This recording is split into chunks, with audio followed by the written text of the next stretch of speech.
স্বাগত জানাই চ্যানেল রূপা মুখার্জিতে। কেন্দ্রীয় সরকারি কর্মচারীদের জন্য সুখবর, ডিএ 70% পর্যন্ত বাড়তে পারে। কেন্দ্রীয় সরকার 2027 সালের মাঝামাঝি অষ্টম বেতন কমিশন কার্যকর করার পরিকল্পনা করছে, কিন্তু নতুন বেতন কাঠামো শুরু হওয়ার আগেই ডিয়ারনেস অ্যালাওয়েন্স অর্থাৎ ডিএ বা মহার্ঘ ভাতা প্রায় 70% পৌঁছতে পারে বলে মনে করা হচ্ছে।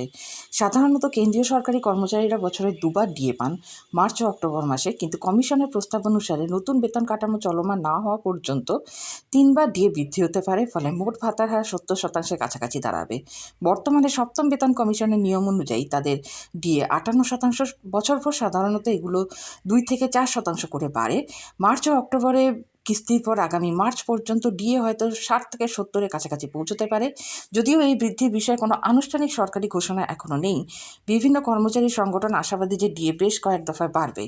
লক্ষ্য করার মতো বিষয়, অষ্টম পে কমিশন কার্যকর হলে বেতন কাঠামো বড় মাত্রায় পরিবর্তিত হবে, কিন্তু সেটা 2027-এর মাঝামাঝি হতে পারে।